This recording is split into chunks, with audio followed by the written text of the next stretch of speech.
Good evening, and welcome to the September gathering of the Maine Public Book Club. I'm Bill Nemitz, your host, and joining us this evening is Amanda Peters, who is the author of The Berry Pickers. Boy, did I enjoy this book, and so did many other people. The Berry Pickers, which is Amanda's first novel, won the 2024 Andrew Carnegie Medal for Excellence in Fiction, the 2023 Barnes & Noble Discover Great New Writers Award, the 2024 Crime Writers of Canada Award of Excellence, and the 2024 Dartmouth Book Award for Fiction. So we're dealing with a renowned piece of work here. As you know, it's a tale about heartache, loss, redemption, forgiveness, and through it all, love in all of its complicated manifestations. There's so much to talk about here. But first, as usual, a few housekeeping items. As always, I want to thank Bull Moose and Coffee by Design for their generous support of the book club. Without it, none of this would be possible. I also want to recognize our bookstore partners, in addition to Bull Moose, where many of you secured your copy of The Berry Pickers, thanks to Bookstacks in Bucksport, None Such Books and More in South Portland, Sherman's Maine Coast Bookshops, DDG Booksellers in Farmington, Left Bank Books in Belfast, and Print in Portland. Also, we randomly select book club members for these generous prizes at each book club event for winning subscriptions to Audiophile magazine. Congratulations to, I hope I'm pronouncing this right, Nisa, Charlene, Celeste, Beryl Ann, and Haywood. Also, congratulations to Carmen for winning a subscription to Decor magazine. Check your emails and you'll see how you can collect those prizes. If you have a question during our conversation tonight, you can send it over to us at fun@mainepublic.org, and I'll try to work it into the discussion. So with that aside, Amanda, welcome. It's great to have you here tonight. Thank you for having me. Very excited to be here. Oh, well, as I said at the outset, this book grabbed me by the throat. It really did. And I just finished it, and I'll give you a little aside to begin.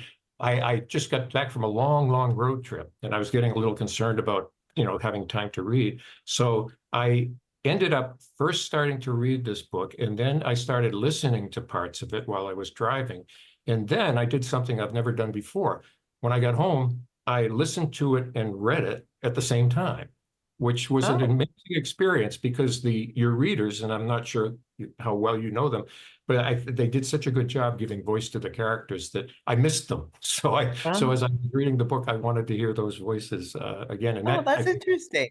Yeah, it goes to the heart of what a lot of the theme from our audience is going to be tonight, and that is the strength of these characters. But before we get to that, because this is a book that takes place in both Nova Scotia and Maine, and a little bit of Boston.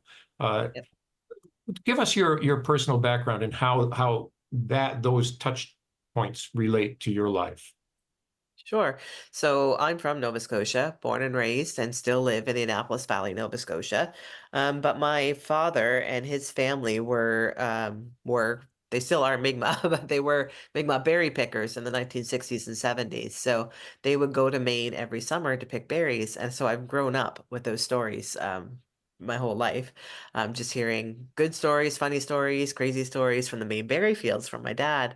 So that's that connection. And Boston has a very unique relationship with Nova Scotia and with the Mi'kmaq people. A lot of Mi'kmaq people live in Boston. A lot of Mi'kmaq people were born there and come home to Nova Scotia. It's like a second home for a lot of Mi'kmaq people. And even if you're not Mi'kmaq, Nova Scotia and Boston still have the Christmas tree I was going to relationship. mention that. Yeah. Yeah, so it's a big deal here. Every year there's a parade as we see the Christmas tree off, and we send it down to Boston because they were the first to send us help after the Halifax explosion in 1916. So it's our thank you. So their Christmas tree is a Nova Scotia tree. So there's just those connections between the East Coast, I think, that have been there for quite a long time.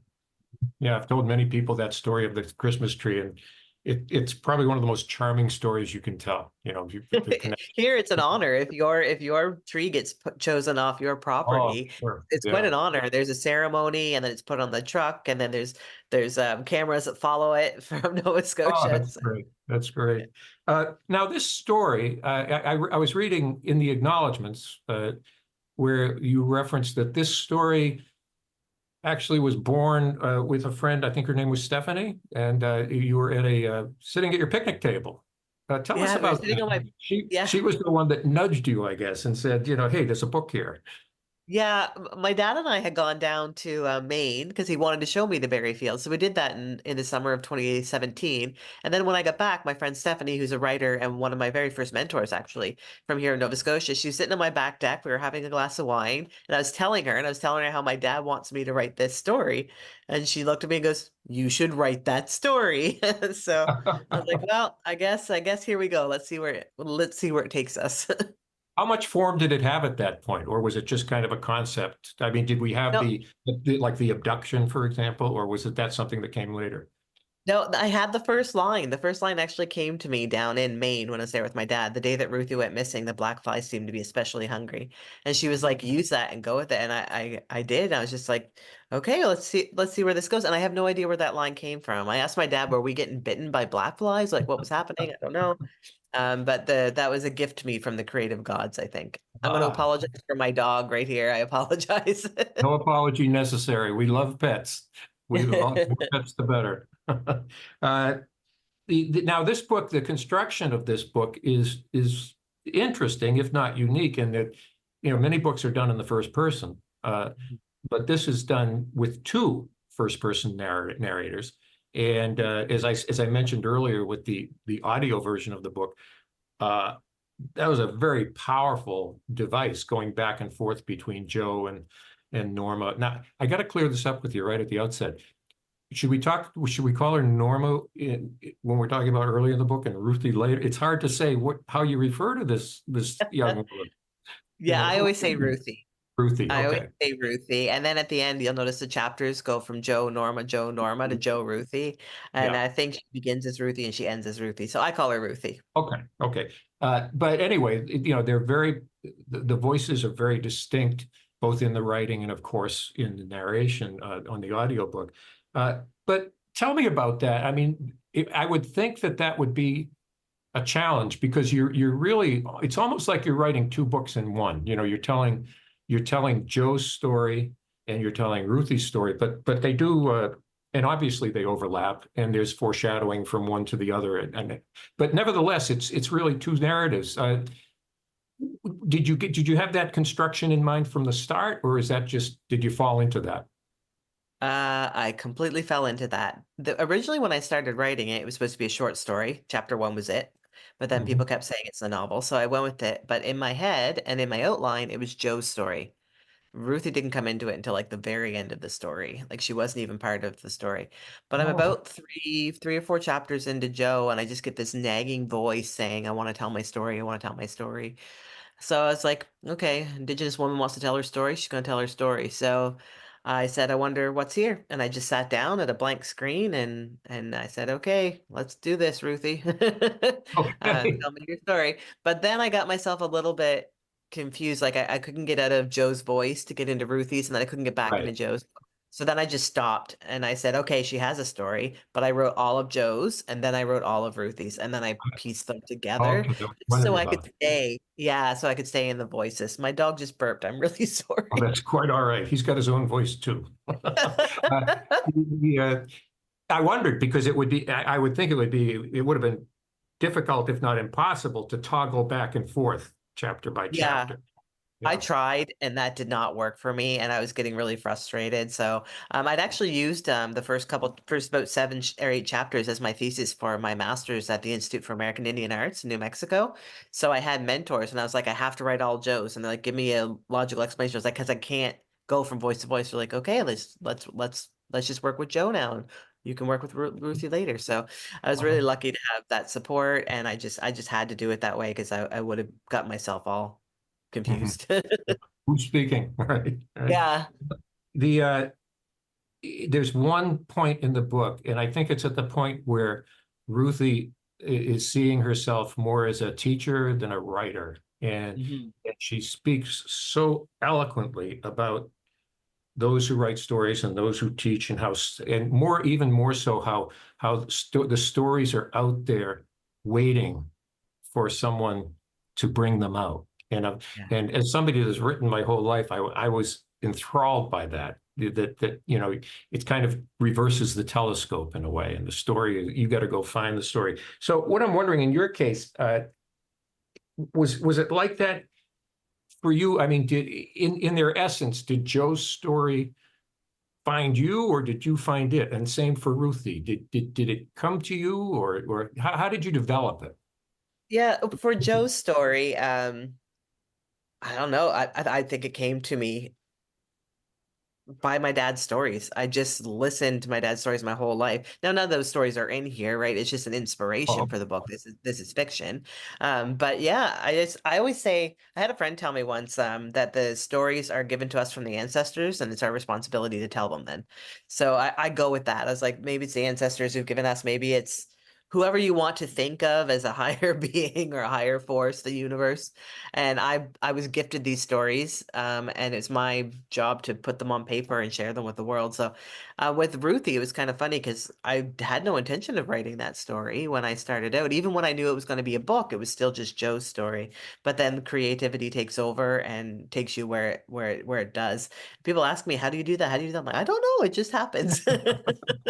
you don't want to know as long as it keeps happening. No, no, no. I just want to soak it all in and let it come out through my fingers onto the computer.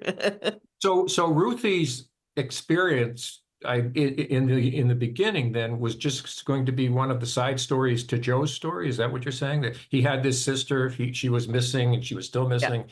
He was tormented by that, but that's about as far as you go, huh? That was about as far, and I imagine how boring and that would have been, right?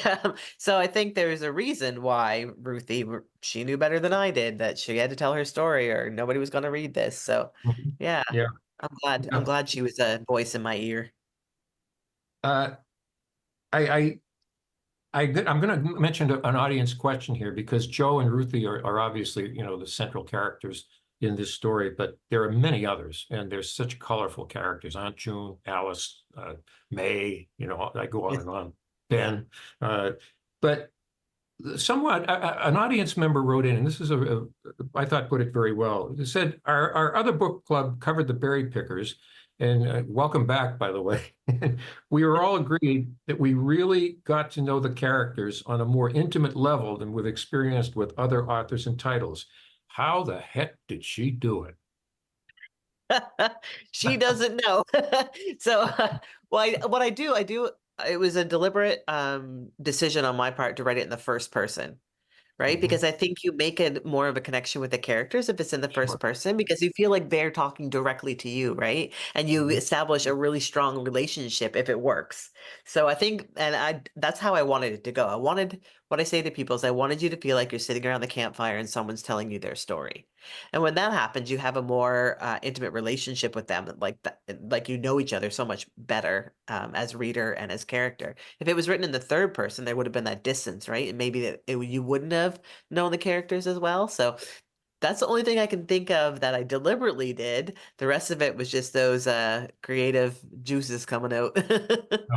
Tell me about your visit to Maine with your father, because you have having traveled up there quite a bit myself and having written about the blueberry fields, although in my time, as you allude to in the book, I was focusing more on workers who came up from Mexico. Right. It was after, although there was probably some still, Hmm. migration over from Nova Scotia. It wasn't the primary source of labor Yeah. there. But your sense of place there really, I thought, captured the area. How much time did you spend there with your father? With that trip you took with your father? Was it a long trip, short trip, or? 3 days. We went for 3 days. But remember, I've been hearing these stories my whole life about the Sure. Barrens, about the cabin, and about the Route 9. And I've been hearing these stories. And when I went down, I took so many pictures, which unfortunately I then lost.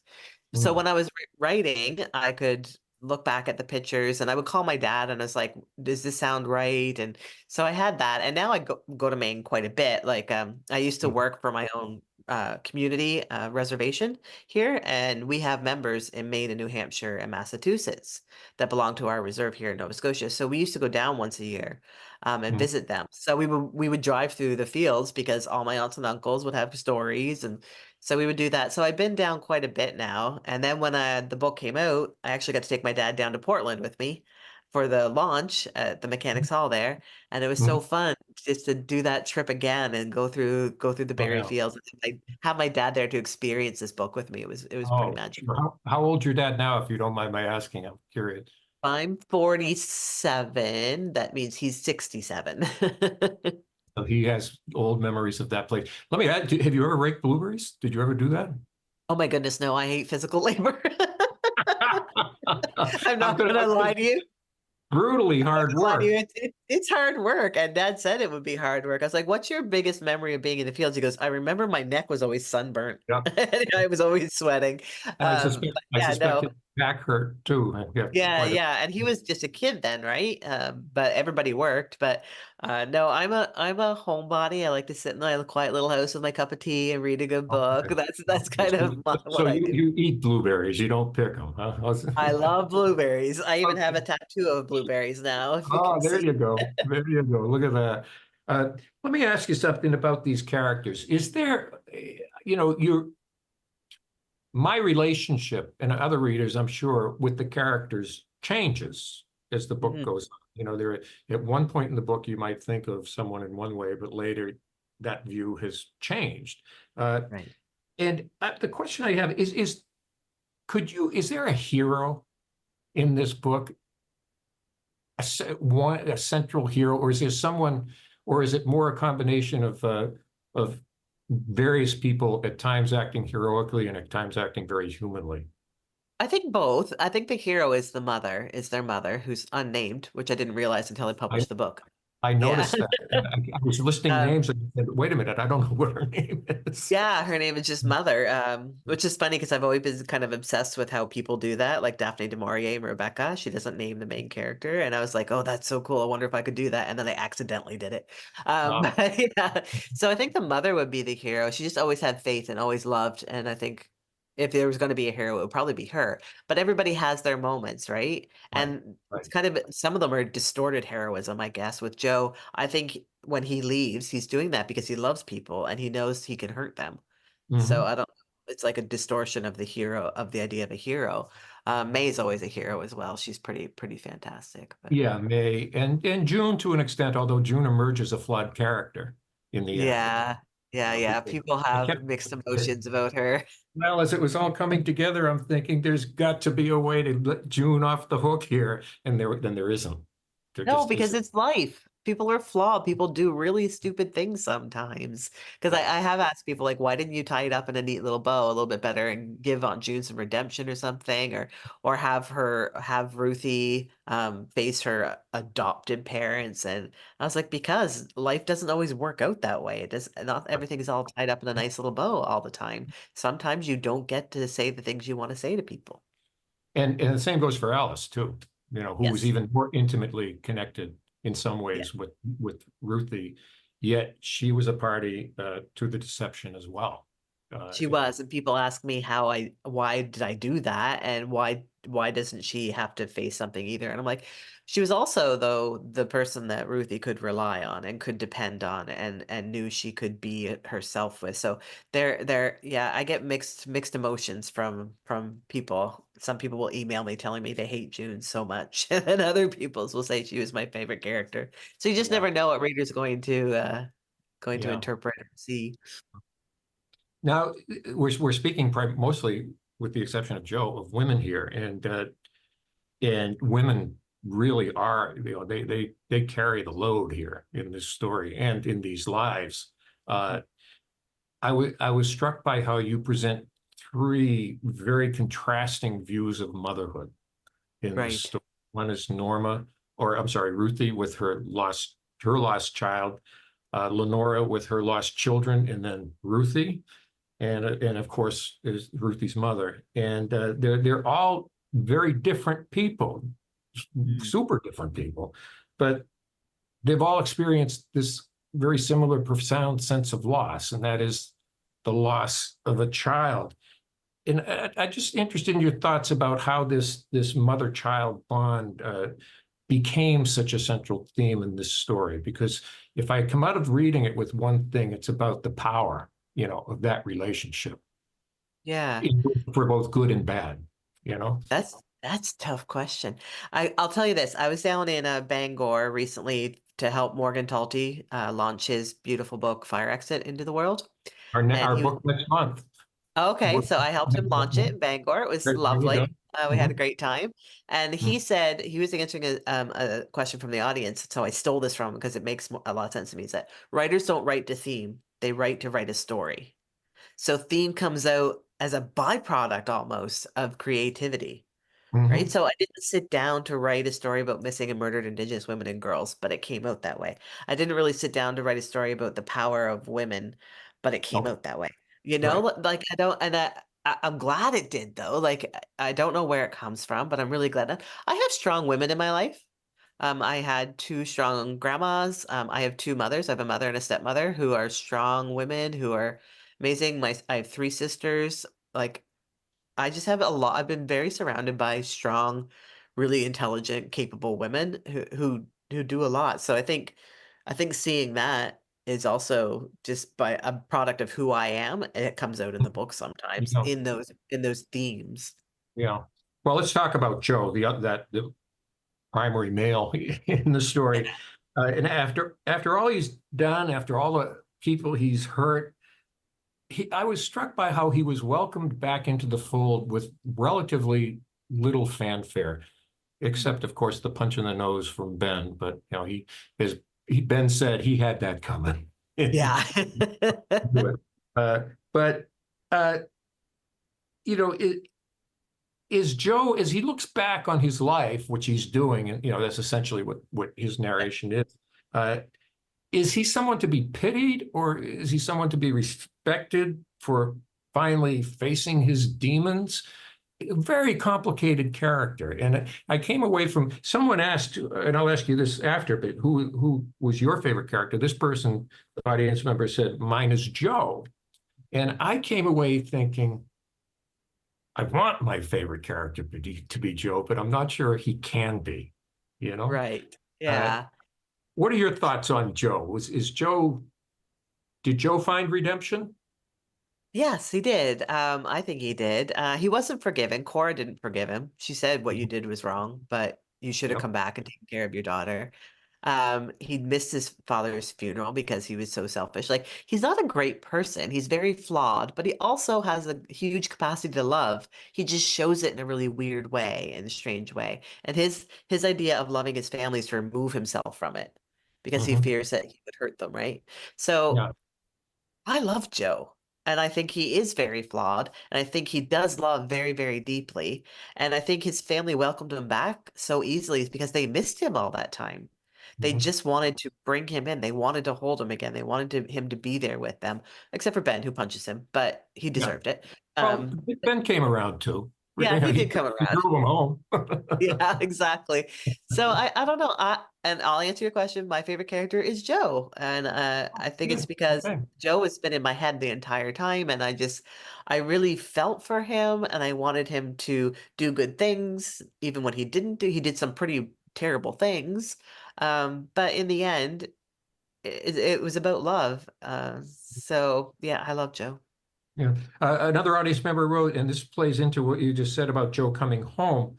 The importance of family seems to me to be a recurring theme throughout. How important is family to the author, I mean, you in your own experience? Oh, I am so lucky to have like a remarkable family. Like my mom is still with us. She had a health scare about 2 years ago and we almost lost her. But my dad and my stepmom have been married since 1982. So I don't really know my life without my stepmom. She's lovely. Mhm. I just love her to death. I have three sisters and a brother. I have nieces and nephews. My grandparents is close to all of them. I have my dad's 10 of 14 children and my mom's 5 of 6.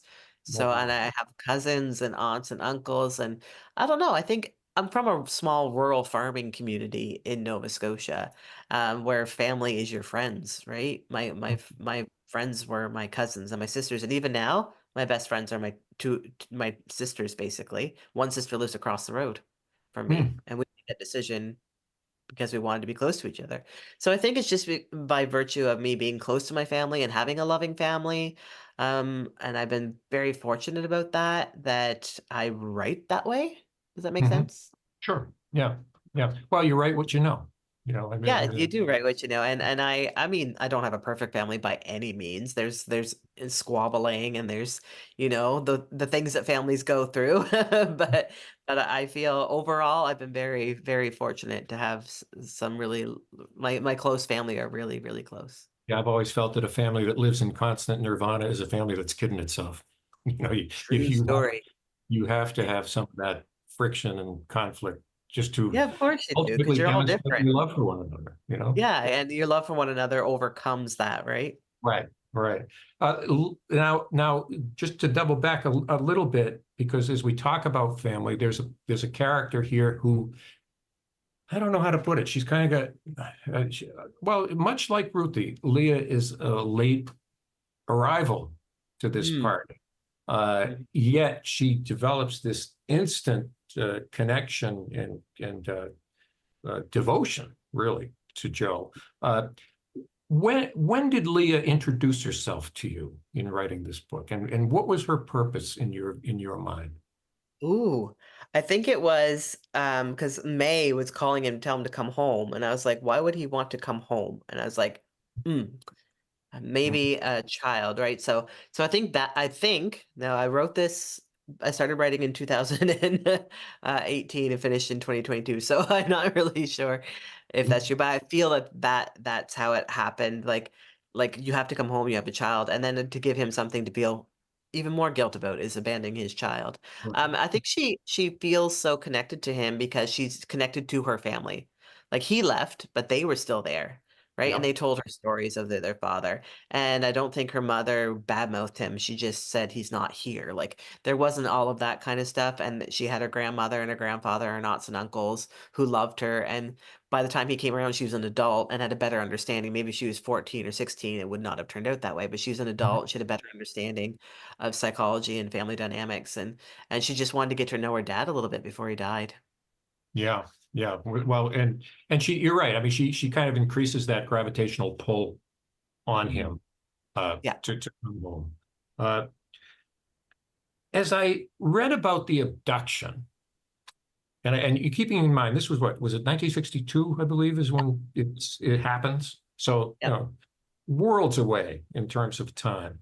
But I tried to kind of transpose that into the current day with everything, all the systems we have in place and all the technology we have in place to deal with a missing child. We have Amber Alerts, Yep. where somebody goes missing and within 15 minutes the entire state if and beyond know about it. Right. So as I look at what happened with Ruthie that day, where it's it's it it's beyond belief, except it happens. It happened. Yeah. It does. This Yeah. middle upper class couple comes along in a car, or no, I'm sorry, they weren't together. It was just Lenora It's comes Lenore. along Yeah. in a car and scoops up this kid, and off she goes. Uh, what are what are the cultural differences here in terms of, because what struck me about that is nobody beyond the family and maybe some of the people in the camps up and down Route 9 who were talking about it, nobody cared. Nobody batted an eye. You have this police officer who you just want to slug, and you're cheering uh, Ruthie's father when he picks up the rock and hits the guy's taillight. Uh, Yeah. I felt a lot of anger there. Did Yeah. you? Yeah. Yeah. Yeah. You should. Yeah, yeah. That a Um, little girl could just disappear and beyond her immediate community, nobody would really care. It happens. It still happens. Like if you watch the news, if a little brown girl goes missing, it doesn't make the news, right? Um, so it may now occasionally, but overwhelmingly here in Canada, it's funny they use the word scoop because we have the thing they call the 60s scoop. I don't know if you're Mhm. familiar with that, but that was when Indigenous children were taken from their families in the 1960s and adopted out to white families against the will often of their Indigenous family for Mhm. reasons that nobody really understands. It's an attempt to civilize. Oh, Yeah, yeah. I'll get very worked up if I get too far Sure, into this, sure. but so it's not like Indigenous people never say to me, "Oh, that would never happen. Why would that happen?" Because they know it did. They know it Mhm. still does sometimes, right? So it's funny that we don't think that way. We're like, of course that would happen. Other people, and I've read some on like Goodreads. Yes, I read my Goodreads. Mhm. I've read some people have said that would never happen. The police would be there. I'm like, oh no, no, sweetheart, no. So Especially it's not something that's lost in the past, is what you're saying, is that, I mean, these it's things. not. I think it was more prevalent then, but it Yeah. still does happen. Like not just to Indigenous, but African Nova Scotia, sorry, African American, African Canadian, kids. It still happens that they're not given as much attention in the media when they go missing if something happens to them. So Mhm. that still happens. Now, of course, in 1962, it's going to be a little bit more fraught with racism, like blatant outward racism, which is what happened there. And they don't have the technology that we would have today to do Right. an Amber stuff like that. So the family just knows that no one's going to help them. Yeah, I remember thinking if only Ben had a cell phone at that rally, See? he could Yeah. have taken a picture, and Yeah, yeah, right? got a video or something. And See, I think, we have all that now, but yeah, they didn't yeah. have that back then. Yeah. Speaking of which, I that scene, that episode really stunned me because I didn't get it right away when you said that, she and June, she just arrived, they were walking through, I think it was Jamaica Plain, and Yep. uh right, I assume it was the Arboretum or somewhere around there where this camp-in was taking place. And I didn't make the connection. And then when I did, I was almost screaming at the book saying, don't stop, run after her, push people aside, don't give up. Uh, did you when it was such a chance meeting, Yeah. something that, and did you worry about that, or how did that come to be? Because if I were going to do that, I might get a little scared saying, oh, come on, what are the odds? What are the Yeah. odds in What are the Boston odds? places, Yeah. Yeah. so far But like I removed? said, the Mi'kmaq have a relationship with Boston. So to the Mi'kmaq, we would be like, of course, there's Mi'kmaq in Boston. There's still a Mhm. population of Mi'kmaq in Boston, right? So that Yeah. wasn't too hard for me to fathom. But for him to see her and recognize her as an adult, that requires some disbelief. But there are people who look remarkably like their families. People And the look at me fact, and say, and the yeah, fact that people she look looked at like me and her say, mother. "You're a Peters," Yeah. right? They know it by looking at me because I have the facial features and the curly hair of the Peters family. And Yeah. around here, people know that, right? So that does happen. So she looks exactly like her mother, and he would recognize her. And yeah, so and chance meetings happen. I'll give you an example. I was living in Japan. I stepped off a train. I worked in rural Japan, but lived in a city. I stepped off a train back to the city one night at 9:30, and there was the girl who lived beside me in the dormitory at my undergrad university, standing on the Wow. platform getting on the train. Wow. Completely random, right? And that's happened to me a couple times around the world. Mhm. So there are chance encounters. Yeah, yeah. These I mean, things. everybody can tell a story like that at one point in their lives. Where I went to college with a guy. We were playing. We rented a house together after knowing each other for 2 or 3 years up in the hills of Western Massachusetts. And one night we're playing darts together, and he says, "When's your birthday?" And I said, "July." "When's yours?" He said, "July." And he said, "What day?" And I said, "July 26th." "What's yours?" He said, "July 26th." He says, "Where were you born?" I said, "Boston." He said, "Me too." "What hospital?" "St. Elizabeth." We were in the same nursery together. Hilarious. See, And these here we things are, do college happen. roommates. Yeah, yeah. It was like it kind of makes the hairs stand on end when something like that happens. It But does. yeah, it does. Uh, the I had a question here lingering, and I have to find it. Oh yeah, let's talk a little bit about the sounds. Uh, you didn't overdo it. But every once in a while, Ruthie is generally it's when she's on the lake and she hears these children's voices. Mhm. And there was another scene, if I recall, and I wish I could remember it exactly, but she was in a closet and there was reference to the coats hanging Yes. over Yeah, her. she was on the And phone with oh, Allison. that's right, on the phone. And I mean, was it your intent I mean, there's almost a supernatural aspect to this, where she's hearing these children, she smells the potatoes, even though Right. she's not in the vicinity of a campfire. Was it your intent? Because it's certainly how I took it, that this was her world, her past world, constantly reaching out, trying to pull her back in. Yeah, of course. Like when she's hearing the children, that's when she's sitting on the bay here in Nova Scotia. And she hears the children playing, and scent. Right, scent is the strongest sense of the Mhm. five senses that evokes memory. Right. Right. So I know that sometimes I'll walk in my kitchen. I'll be like, smells like my grandma's house, and I'll be like, oh, maybe my grandma was visiting. You just never know. I'm a Nova Scotian. We love our ghost stories up here. So.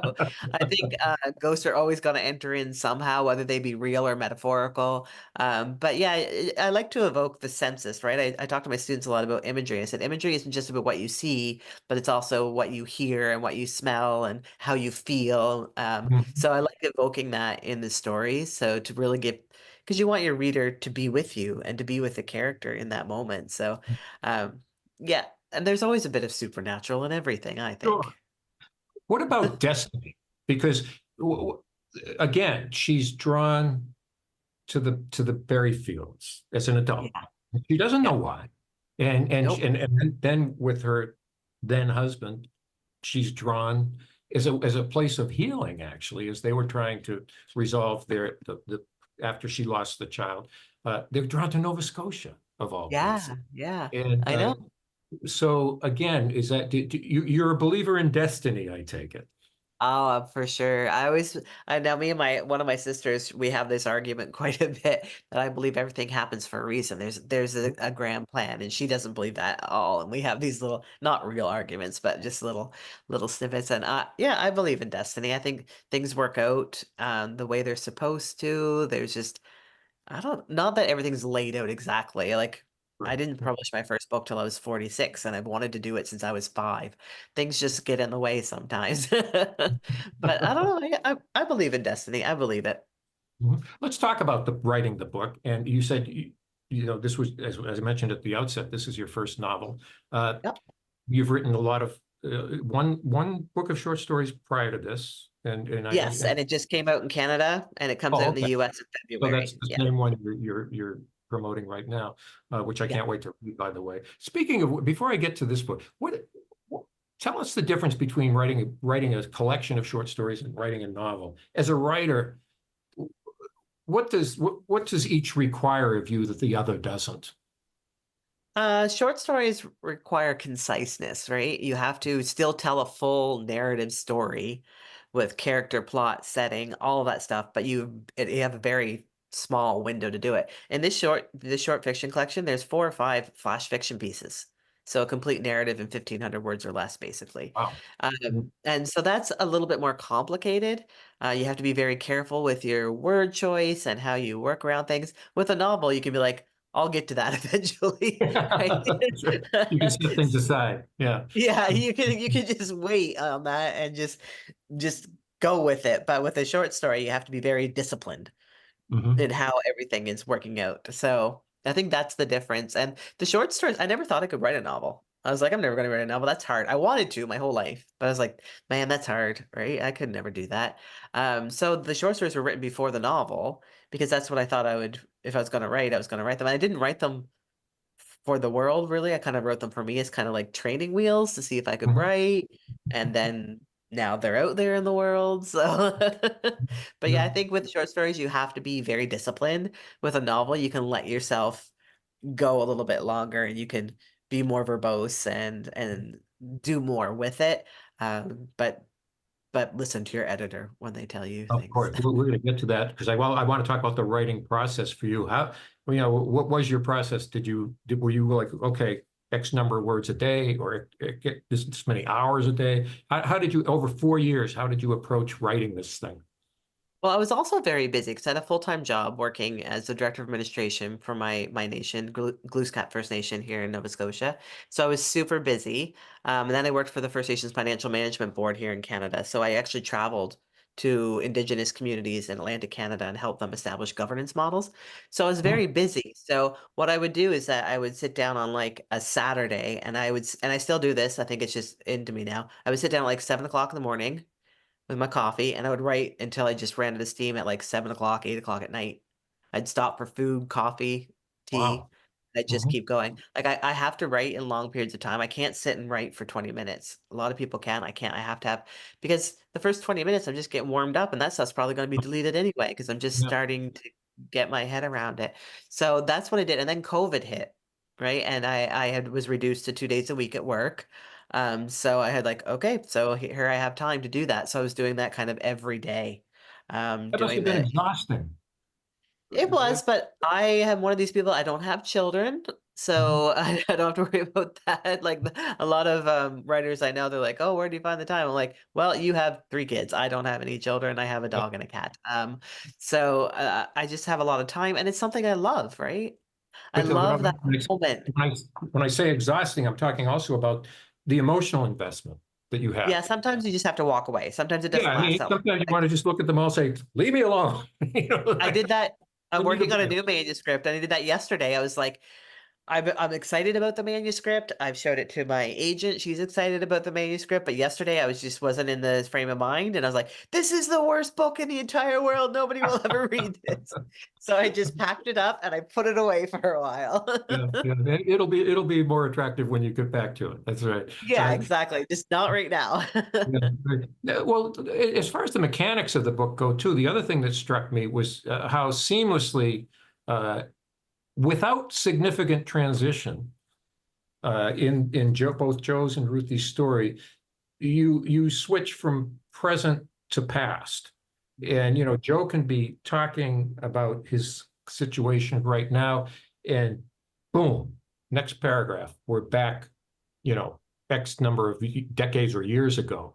Uh, Hard thing to do, but on the other hand, if you try to transition it every time, you're just going to gum it up and slow down the story. So I'm curious as to uh, how confident you felt doing that, and also what role your editors might have played in helping you achieve that.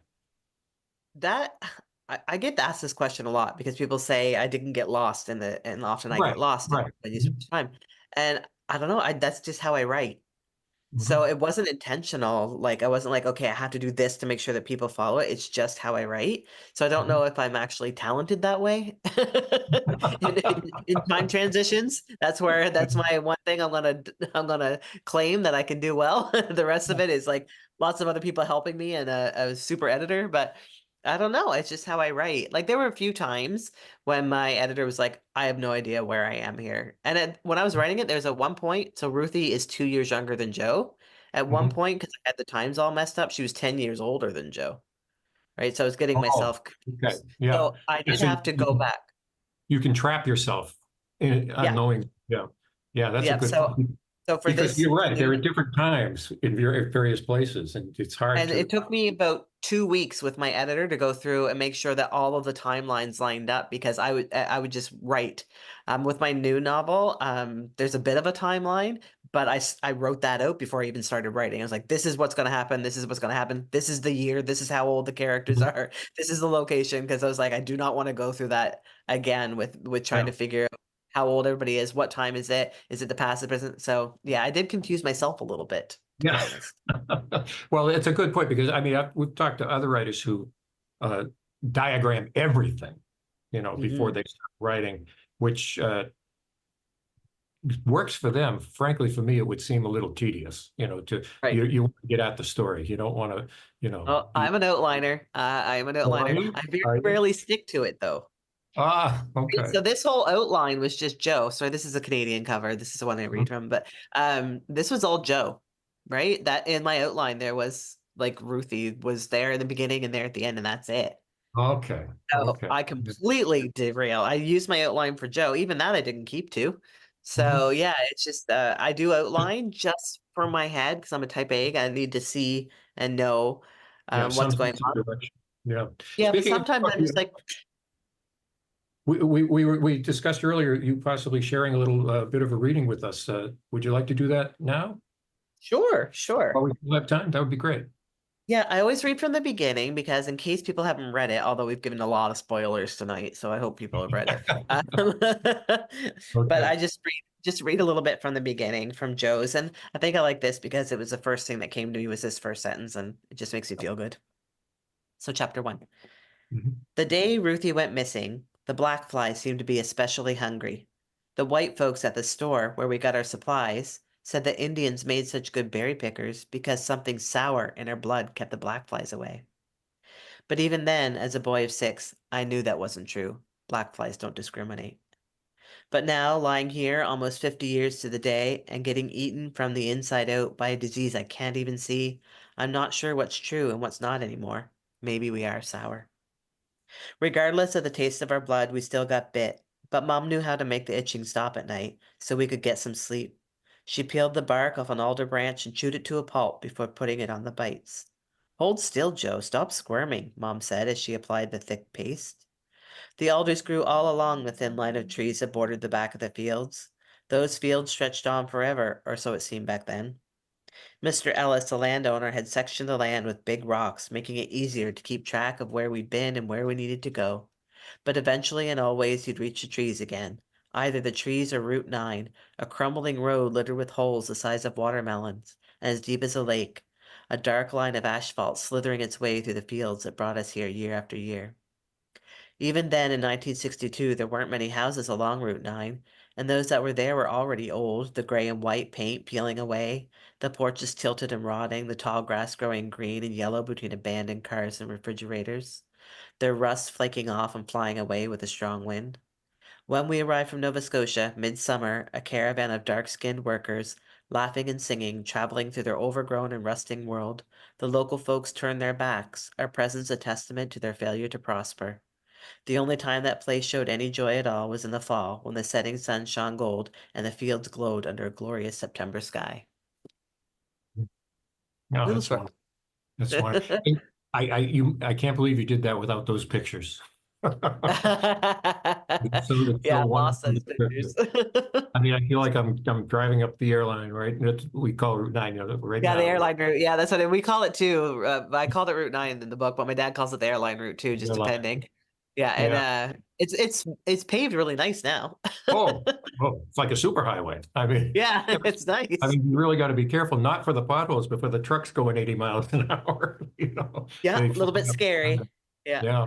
I'm going to ask one more question, and this was from an audience member. You told us a little bit about your life right now, but uh, this person says the author has taken on grief, the loss of a child, discrimination, alcoholism, and terminal illness, and a number of additional tough topics. I am concerned that she has had a lot of similar experiences in her life. I hope not. How has her real life influenced her writing? Oh, that's rough. Yeah. No, Same. I've had relatively good life, but I have watched my family members. I have watched my aunt succumb to cancer. Mhm.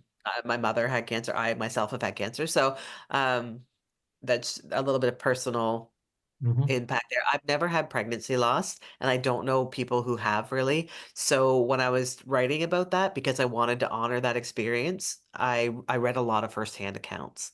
I was just Mhm. reading anything I could get my hand on where women were talking about the experience or anybody was talking about the experience, just so I could honor that experience because it's not something I've ever experienced, and I don't know anybody close to me who has. Mhm. So that was not mine. There was there's not alcoholism in my family now. There was in the past. Everybody has alcoholism in their family, I think, at one point or another. Yeah. But And no, I and I was going to ask that separately. I mean, there's a lot of wine, there's a lot of whiskey in this story. yeah, yeah. I love wine. I'm not gonna Okay. lie. I'm Okay. a wine person. I live in the Annapolis Valley. I can't help it. It's the one of 3 of Canada's wine regions. We have really good sparkling wines here. Uh, But I do love wine. But just I don't know. When I was young, like people would have a whiskey before bed. Like in the book, that when it says a whiskey, they're not talking about bottles and bottles and bottles of it. Generally, right. it's just a drink.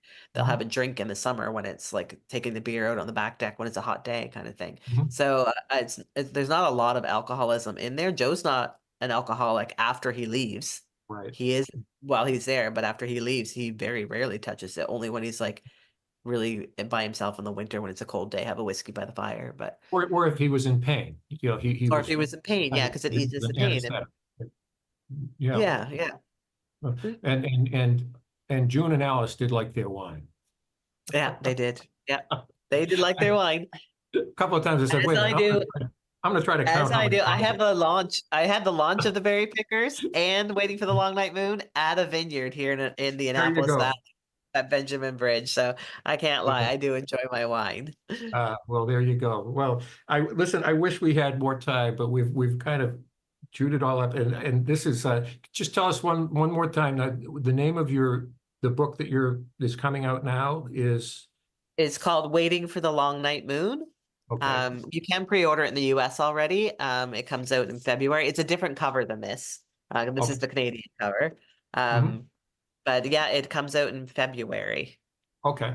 And this is a collection of what? How many short stories, roughly? 17 short stories. Mhm. There's some of them are really short, like flash fiction pieces. So they're like 1.5, 2 pages, interdispersed with really longer pieces in there. Oh, And the title story, Waiting for the Long Night Moon, actually won the Indigenous Voices Award here in Canada in 2021 for congratulations. unpublished prose. So Mhm. that's why it's called that title, because that was an award-winning story. So And are you working on another novel? I am, yes, I have a draft completed, but as I said the other day, I had a little bit of a temper tantrum, got mad at the manuscript, so it's now sitting with its elastics around it in another room. Okay. So And when that I relationship's still developing, huh? it is, yes. It's like a love-hate relationship. And I will get back to it, but after I have one of those little Amanda Peters temper tantrums, I call it my Lightfoot Peters. My mom's a Lightfoot, so I call it a Lightfoot Peters temper tantrum. Holy. I just put it away for a while and I'll come back to it when I'm like calmer and when I'm on tour again for the short story collection here in Canada. And I'll be coming down for the Berry Pickers to the States. I'm in Maine in October. I might be going to New York and Boston in November. So Oh, just a lot wonderful. of traveling. Yeah. All right.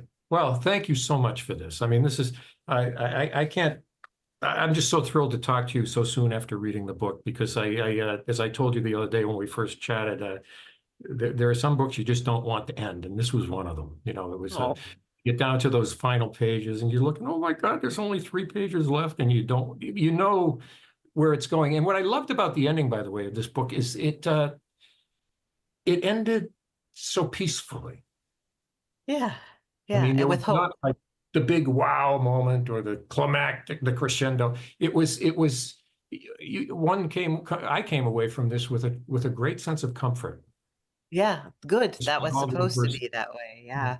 Because in the end, Joe was surrounded by the people he loved, right? Like Right, he even says it. He's like, this may sound crazy, but this is one of the happiest moments of my life. And he's like there dying, but everybody he loved is there with him, right? right, Even exactly. his dad and Charlie, the ghosts are standing in the corner waiting for him. So, yeah, and it gives Ruthie now she has this family that are full of love, and she has this niece who looks a little bit like her. So, Yes, exactly. So life goes on, yeah, right? life goes on, and there's hope, and there's adventures after that for Ruthie, I think. Oh, well, I hope so. Well, Amanda, thanks again. It's been a wonderful chat and good luck to you. And we look forward to your trips down here to Maine. Okay, thank you very much for having me. It's been lovely. Sure. Okay. And thanks to all of you for joining us this evening. I want to give a final shout out to Bull Moose and Coffee by Design for sponsoring tonight's event and let you know that our next book club meeting is coming up very soon. You're going to have to read fast on October 9th at 7 p.m. We will be sitting down with Morgan Talty to discuss his novel, Fire Exit. It's kind of hard not to miss the cover there. We're excited also to announce that this is going to be our second live event in person. This one will take place at Bull Moose's location in Bangor at the Main Square Mall. That also, of course, will be live streamed on Facebook and YouTube. So start reading. Again, Amanda, thank you for joining us. Thank all of you for tuning in and have a great night. Good night.